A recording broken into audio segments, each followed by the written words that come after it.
बिस्मिल्लाहिर्रहमानिर्रहीम। अस्सलाम वालेकुम वरहमतुल्लाह। 17वां दिन बहीर रूम के पानियों से तमाम अहलियान पाकिस्तान को सुबह बखेर।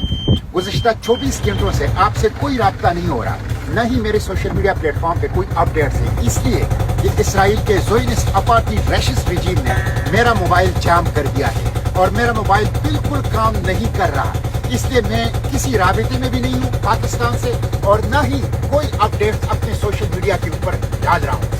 ये बुज़दिलाना हथकंडे हैं। हम ड्रोन हमलों से, कम्युनिकेशन की जैमिंग से, रेडियो जैमिंग से, अपने मोबाइल फोन को जैम करने से और इसी तरह धमकियों से हम इंशाल्लाह रुकने वाले नहीं हैं। समंदर की ये मछलियाँ अगर हमारी गोश्त काले या ड्रोन हमारी जिस्मों के पुर्जे उड़ाएं तब भी हम पीछे नहीं हटेंगे। हम गज़ा जाएंगे, गज़ा की नाकाबंदी तोड़ेंगे, इमदाद पहुंचाएंगे और इस जेनोसाइड को रोकेंगे और इस जेनोसाइड के जो जिम्मेदारान हैं उनको कैफिर किरदार तक पहुंचाएंगे।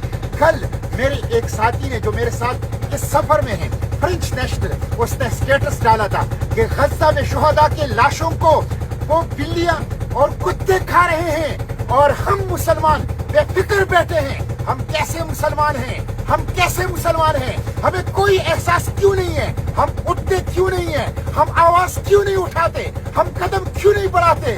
उठिए, आवाज उठाइए, कदम बढ़ाइए, हुक्मरानों पर दबाव डालिए कि ग्लोबल समूह प्रोटेला को तहफ्फुज़ दे। इंशाअल्लाह चंद घंटों में हम गज़ा के पानियों में होंगे। हम गिरफ्तार होते हैं या कत्ल होते हैं, हमें कोई परवाह नहीं है, लेकिन हमें खुशी है कि हम गज़ा के लिए निकले हैं और हम गज़ा पहुंच के रहेंगे।